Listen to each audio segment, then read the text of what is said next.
Hello out there, and really excited about the knife that is in front of you today because it is the one that I was looking forward to probably the most for the entire year of 2017, and that is this Spyderco Native 5 in Maxamet steel.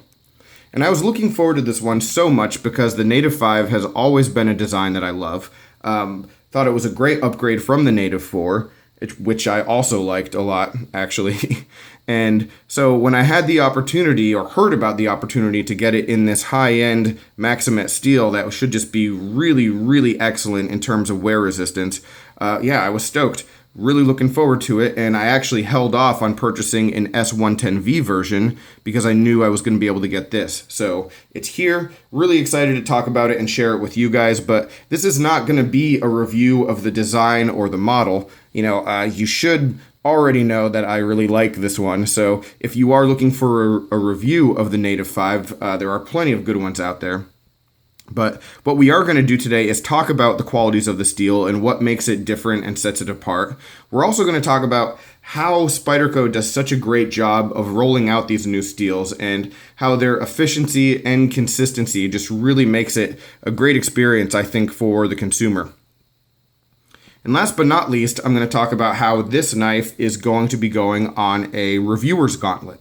So after this video is done, I'm probably going to carry it for about a week and then send it off to a few other reviewers on YouTube or Instagram, and they're going to carry the knife and get a feel for what this steel is all about and post about it. So I will annotate in the description to where that discussion will start so that if you're really interested in that, you can just skip to that point. Okay, so getting into Maxamet and what is it all about and what makes it special? Well, this is a steel that is designed by Carpenter, who also makes CTS BD1 and XHP.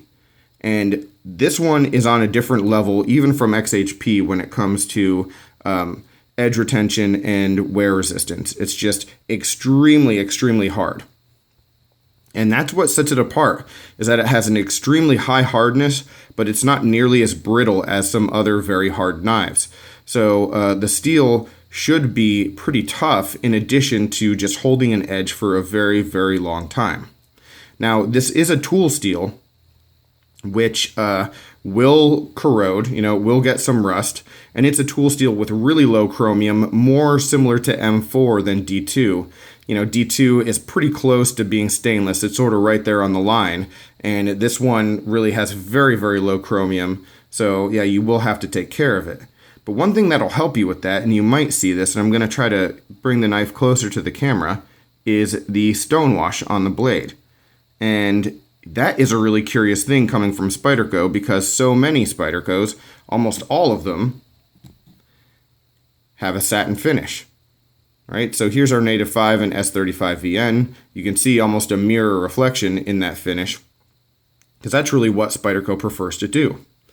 And the reason for the stonewash is that this steel is so hard that buffing the satin onto the blade is just extremely difficult. And it was hard to do it even for them. I was watching some videos where Eric Glesser was talking about it, and that's what he was saying. It's like it's just too difficult and too hard to really get the good finish onto the steel, so they went with a stonewash instead. So two things about that. One, great idea because it's gorgeous. I really like the look of it, and honestly, I wish Spyderco would do more stonewashes because, yeah, it's extremely attractive. But two, what's telling about that is if you look at other Spyderco steels, they don't have to do that with even their other high-end steels. ZDP 189, which is just, really celebrated for being a great steel in terms of hardness and edge retention, that gets the satin finish. So the fact that, you're able to get the satin finish on that steel, but not this, really says a lot about how hard this one actually is in use. The Rockwell hardness numbers, they're sort of just numbers until you use them. It's good to know the numbers that this is in the, the mid 60s in terms of hardness, but that isn't really a practical number until you actually use it and get a feel for it. So the stonewash aspect is sort of a really good way to have an understanding of just how hard the steel is. All right, so that sort of covers the basics of of the steel and what should set it apart. All right, and just what I'm really excited about. Real quickly, I want to bring in the S35VN version just to give you a quick comparison, but more so actually to explain that there are no differences. All right, so if you're looking at these two knives, the only differences between them are the steel, obviously the stonewash, and then the color of the FRN scales. Okay, so that's it. There's nothing else. Nothing else in terms of components seems to be different at all. So just wanted to put that out there if you were looking at these two knives, especially because the price range between the two, this one's going to run you right around the $85 to $90 price range, if I remember right. And then the Maxamet is a pretty steep increase of about $40 to $50. I think I saw this for about $140, maybe in the $130 range. So a big increase in price. So let's talk about Spyderco and how they're doing that, and we'll touch on that price a little bit more. So, things that I really like about what Spyderco does. One, when it comes to new steels and unique steels, they always send out a little pamphlet, just like this, that talks about the process and the components of the steel and what makes it special. They do it with ZDP 189, love that. They do it with Maxamet, they do it with H1, a couple other steels, just to give you an idea of what makes the materials they're using so unique. And I like that, and I did some research about Maxamet myself, obviously before I got this knife, but having that information in the box as a consumer is really cool. And it just starts the conversation about how Spyderco does such a great job of rolling out all these new steels. So the Maxamet is actually going to be a full-time, not limited release, and it's going to be rolled out into a bunch of other US-made designs, just like the S110V was. So the things that I really like that they're doing well. Number one, I love the fact that we have color consistency that sort of ties itself to the steel. So if you're going to get a ZDP 189 Spyderco, British Racing Green, that's what it's going to come in. The Maxamet is going to be this gray. S110V is always going to be that blurple. And I love that. I love the consistency that when you're looking at a knife, you can know the steel just from the color of the scales. Pretty cool. One quick addition when it comes to these scales. I did not like the color of them in the pictures, and I was really a little bit concerned because I really didn't like the color of it in the pictures. And actually looking at it and having it off camera versus on camera, the gray is a little bit darker in real life, and I think it's a whole lot more attractive than my initial fear led me to believe. All right, so I'm happy with the scale color. Wasn't a big fan of the light gray that I saw in some pictures, but again, like I said, it's a lot better in person than it was just looking at videos or photos of it. All right, but again, just really like the fact that you have those distinguishing colors that tell you what kind of specialty steel you're getting. I think it's neat and smart that Spyderco does it that way. All right, the other thing that's smart is that the only other knife that they've released so far with the Maxamet is the lightweight Manix 2. So the Manix 2 was first, and then this lightweight Native was second, and they're going to continue to roll it out over the course of the year and beyond in a ton of other USA-made models, and they wanted to start with the lightweight versions because they wanted to make them, one, really good, hard use tools in a lightweight version, and two, they're generally more inexpensive than the G10 or heavier versions. And I think what we're going to see when it comes to the cost of these knives is the cost really dramatically drop over the next couple of years, especially as Spyderco refines and perfects the process of getting this steel made and out to the public.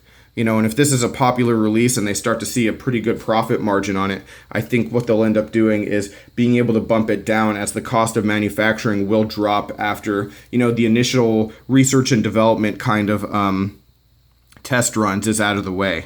And so I think that this inflated, $135 or $140 price range, I think it'll drop more.